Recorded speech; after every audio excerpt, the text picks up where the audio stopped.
Good evening. This is CTV News for Wednesday, October 4th. I'm Denise Douglas. So glad you could join us this evening.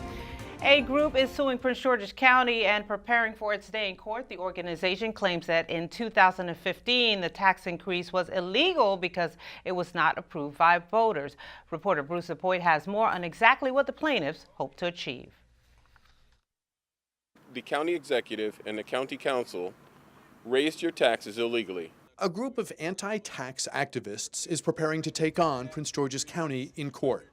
At issue, whether a 2015 property tax hike violated the law because leaders failed to put it on the ballot, as required by TRIM, the 30-year-old tax cap. Failure to submit a tax increase to referendum sets a precedent that will be used by future county executives and county councils to circumvent the will of the voters. Wake up, everybody. County leaders insist the tax hike was legal. They point to a 2012 state law that allowed for a tax cap override if the money raised went to education. County Executive Rashawn Baker at today's Kaiser Permanente groundbreaking. When you get a private company like Kaiser Permanente to develop, that's going to bring other companies in here, and that's going to be jobs. We assert that level has been exceeded, that the 2012 law was simply used as a carte blanche. Attorneys for the county sought to have the lawsuit dismissed, but their motion was denied. That tells me that we have a legitimate case on hand. Whether plaintiffs prevail in their lawsuit will obviously be up to the judge who hears the case. The activists not that optimistic they'll get refunds on taxes they paid in the past, but for future tax hikes, well, they would love to see that matter go on the ballot in November of 2018. This case set to begin this December. In Upper Marlboro, Bruce DePoit, CTV News.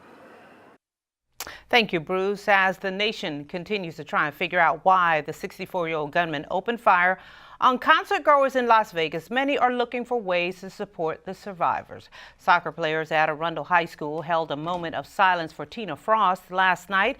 She is a 2008 graduate of the school. Frost is in a coma after a bullet hit her right eye during the massacre. People have also raised tens of thousands of dollars on a GoFundMe page for her medical bills. 59 people were killed in the tragedy and over 500 injured. Senator Chris Van Hollen took on Wells Fargo CEO over forced arbitration.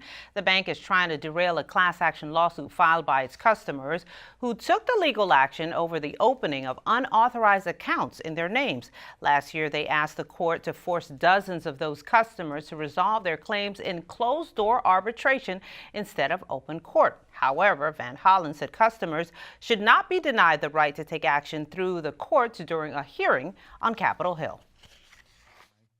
That's why it's very important from my perspective to get it right so that we don't get to the point. But if your customer knows best, why do you deny them the ability to go to court? Why do you require your customers, if they know best, to go to mandatory arbitration? Senator, we don't do that for all of our products and services. But why do you do it for some of them if your customer knows best? Well,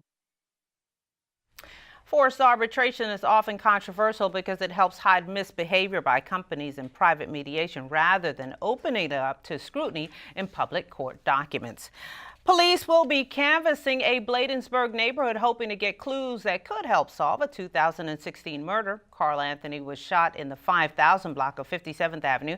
That is where police will be this evening around 6 p.m. Last November, officers responded to a call and found Anthony suffering from a gunshot wound to the upper body. He was pronounced dead a short time later. A $25,000 reward is being offered for information that could lead to his arrest.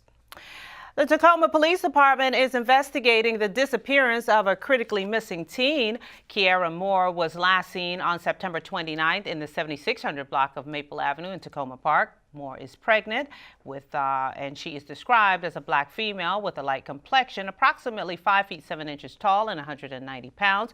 She may be in the Gaithersburg area. If you have information about her whereabouts, you're asked to contact the Tacoma Police. Phone number right there on your screen, 301-270-1100.